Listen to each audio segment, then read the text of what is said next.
क्या होगा अगर किसी देश में आपकी पहचान ही आपका सबसे बड़ा गुनाह बन जाए? अगर एक दिन आप उठें और वो जगह जहां आप भगवान को याद करते थे वो मलबे में बदल चुकी हो और उसकी जगह बना दिया गया हो एक शौचालय।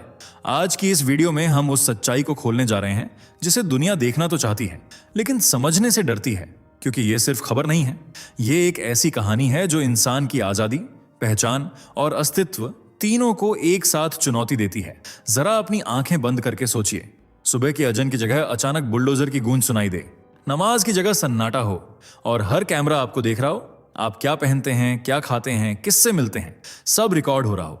ये कोई फिल्म नहीं है, ये हकीकत है और यही इस वीडियो का सबसे खतरनाक हिस्सा है। लेकिन असली सवाल अभी भी बाकी है, आखिर ऐसा क्यों हो रहा है?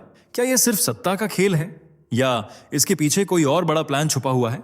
और सबसे चौंकाने वाली बात, क्यों एक ही देश में कुछ धर्मों को जगह मिलती है जबकि कुछ को मिटाने की कोशिश की जाती है? वीडियो को आखिर तक देखना, क्योंकि जो सच हम आपको दिखाने वाले हैं वो सिर्फ आपकी सोच नहीं बदलेगा बल्कि आपको मजबूर कर देगा ये सवाल पूछने के लिए, क्या कल ये कहीं और भी हो सकता है? चलिए दोस्तों, जरा जल्दी से कमेंट करके बताइए ये वीडियो आपको कैसे मिला। क्या आपने इसे खुद सर्च किया था या ये अचानक आपकी स्क्रीन पर आ गया और आपने क्लिक कर दिया? सच सच बताइए, क्योंकि हमें भी जानना है कि आखिर YouTube आज हमारे सनातन धर्म की ये आवाज आप तक कैसे पहुंचा रहा है। और हाँ, अगर आप सच में एक सच्चे हिंदू हैं तो अभी के अभी चैनल को सब्सक्राइब कर लीजिए ताकि आने वाली हर एक वीडियो सबसे पहले आपको मिले। वीडियो को लाइक करना मत भूलना ताकि दुनिया को दिखाया जा सके कि सनातन की शक्ति अभी जिंदा है। तो चलिए बिना वक्त गंवाए बढ़ते हैं वीडियो में आगे। मस्जिदों को तोड़कर बनाए जा रहे हैं शौचालय। चीन में मुसलमानों के खिलाफ हुई सरकार, न दाढ़ी न रोजा। आखिर क्यों हैं इतनी पाबंदियां? क्यों चीनी उइगर मुसलमानों की स्थिति है चिंताजनक? क्या होता है री एजुकेशनल कैंप्स में? क्या है इन कैंप्स की सच्चाई? और क्यों इस्लाम से नफरत करता है ये मुल्क? जानने के लिए वीडियो को लास्ट तक देखें और ऐसी ही इंफॉर्मेटिव वीडियोस के लिए चैनल को सब्सक्राइब भी कर लें। दोस्तों, दुनिया में धर्मों की संख्या 4000 से भी ज्यादा बताई जाती है, जिनमें से इस्लाम दूसरा सबसे बड़ा मजहब है। और प्यू रिसर्च सेंटर की रिपोर्ट की माने तो जिस हिसाब से इसके फॉलोअर्स बढ़ रहे हैं, जल्द ही यह दुनिया का सबसे बड़ा धर्म बन जाएगा। वर्तमान में 2 अरब लोग ऐसे हैं जो इस्लाम को अपनी धार्मिक पहचान मानते हैं और अलग अलग देशों में फैले हुए हैं, जिनमें से 57 देश तो ऐसे हैं जो पूरी तरह से मुस्लिम कंट्रीज हैं, जबकि कुछ देश ऐसे भी हैं जहां इस्लाम को उतनी तवज्जो नहीं दी जाती। और चीन की बात करें तो ये वह देश है जो इस्लाम को उखाड़कर अपनी सीमा से बाहर फेंक देना चाहता है। असल में पूर्वी एशिया में स्थित यह देश कहने को तो धर्मनिरपेक्ष यानी सेक्युलर कंट्री है, लेकिन बाय रिलीजन ये एथीस्ट कंट्री है।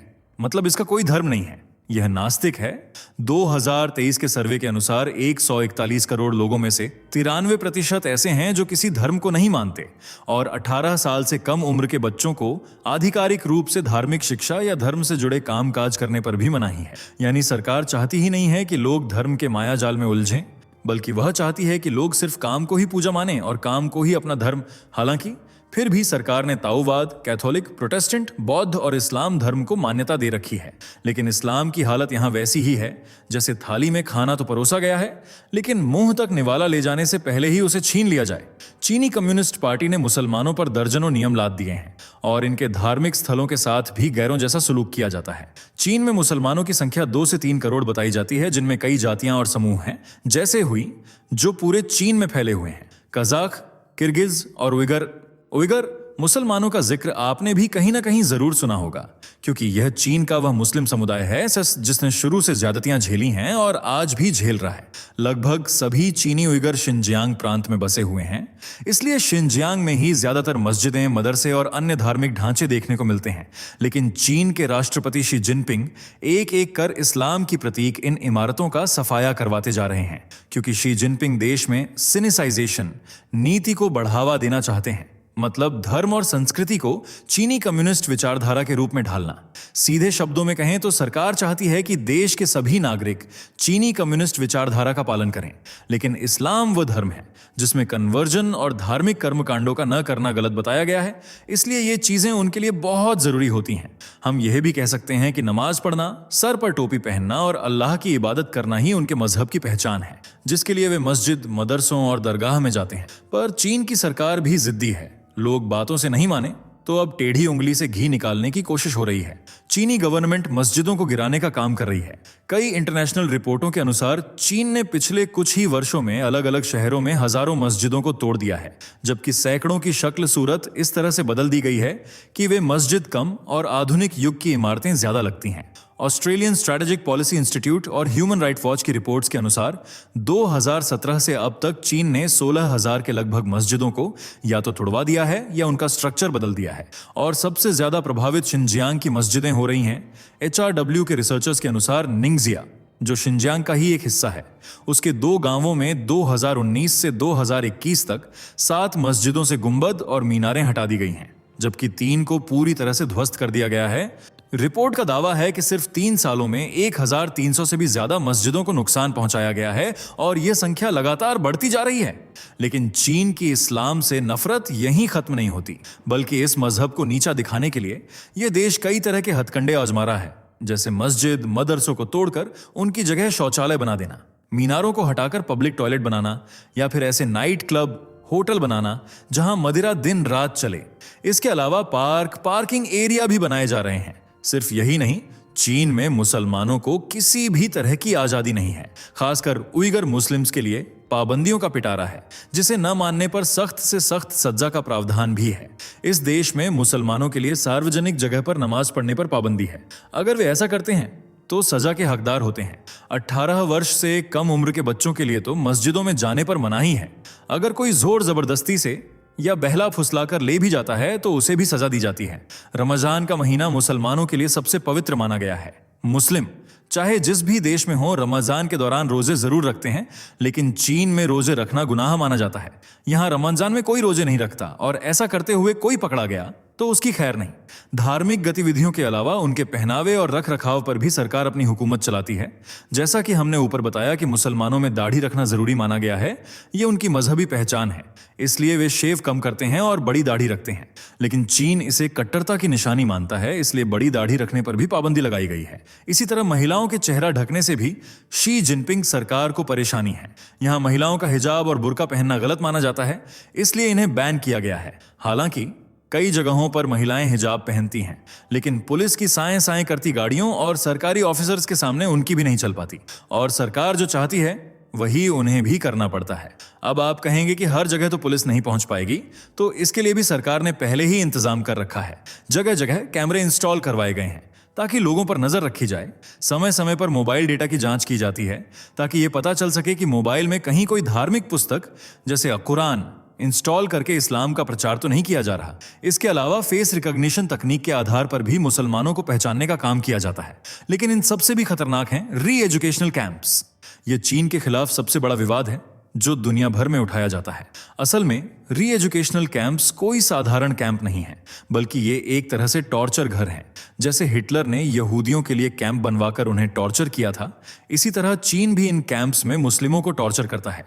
इन कैंप्स में जाने के लिए उम्र का क्राइटेरिया मिनिमम 20 और मैक्सिमम 40 रखा गया है। मतलब जिंदगी के वो साल जिनमें इंसान खुलकर सांस लेना चाहता है, मेहनत करके नाम बनाना चाहता है, उन्हीं वर्षों को री एजुकेशन कैंप या डिटेंशन सेंटर में कैद कर चीन उनके सपनों को चूर कर देता है।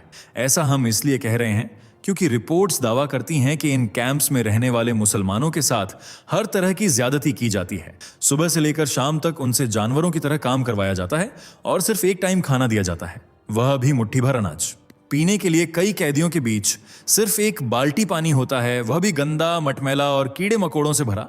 एक कमरे में दर्जनों मुसलमानों को रखा जाता है जो उसी कमरे में मलमूत्र त्यागने पर मजबूर होते हैं, क्योंकि यहाँ शौचालय नाम की कोई व्यवस्था नहीं है, पर सिर्फ इन मुसलमानों के लिए, जबकि यहाँ रहने वाले अधिकारी और कर्मचारियों के लिए हर सुविधा है।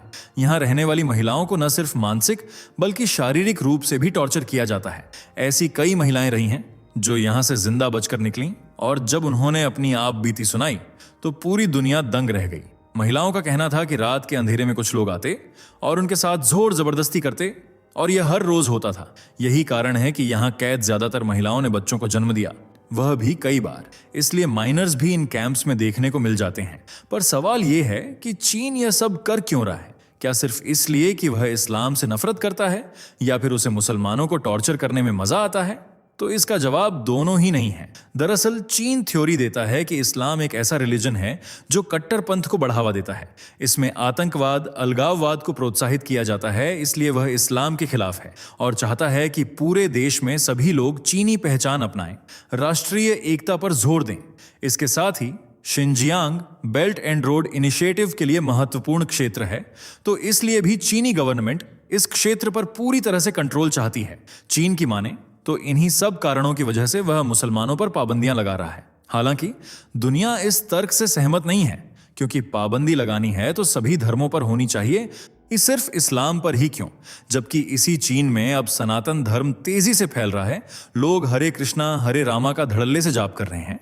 इस्कॉन संस्था से जुड़े लोग यहाँ एक्टिव हो रहे हैं, हाथों में भगवत गीता लिए पाठ पढ़े जा रहे हैं। हिंदू देवी देवताओं, खासकर भगवान कृष्ण की पूजा हो रही है। सनातन से जुड़े रीति रिवाजों का पालन हो रहा है और कई मौकों पर ऑन रोड कीर्तन भी होता है। जबकि चीन में किसी भी धर्म के प्रचार प्रसार पर सख्त मनाही है, पर फिर भी चीनी सनातन की दुनिया में रम रहे हैं और खुद को हिंदुत्व में ढाल रहे हैं और सरकार चूं तक नहीं कर रही। जबकि सनातन की तरफ रुझान दिखाने में चीनी युवा पीढ़ी सबसे आगे है। तेजी से लोग हरे कृष्ण आंदोलन से जुड़ रहे हैं और कई जगहों पर धार्मिक संस्थाएं भी बनने लगी हैं। जन्माष्टमी का त्योहार जो चीन में कभी नहीं मना, वह बीते कुछ सालों से धूमधाम से मनाया जा रहा है। इस दौरान भजन कीर्तन होते हैं और भजन संध्या का आयोजन होता है और भगवत गीता का पाठ होता है, जिसमें सैकड़ों लोग हिस्सा लेते हैं। मतलब साफ है, एक तरफ तो चीन लोगों से उनकी धार्मिक पहचान छीनना चाहता है, खासकर मुसलमानों से, और इसके लिए हथकंडे भी आजमा रहा है। लेकिन वहीं इसी चीन में सनातन धर्म अपनी पकड़ मजबूत बना रहा है। अब सोचने वाली बात है कि क्या शी जिनपिंग सरकार इस धर्म को फैलता देख इस पर भी पाबंदियां लगाती हैं, या लोगों की आस्था सरकार के हर मंसूबे पर पानी फेरती है? वैसे आपको क्या लगता है? कमेंट करके जरूर बताइए। वीडियो पसंद आई हो तो लाइक शेयर करके चैनल को सब्सक्राइब और बेल आइकन को प्रेस करना बिल्कुल न भूलें। मिलते हैं अगली वीडियो में, तब तक के लिए बाय बाय। दोस्तों, आपको स्क्रीन पर 2 और वीडियोस दिखाई दे रही हैं, जिसे देखने के लिए स्क्रीन पर क्लिक करें।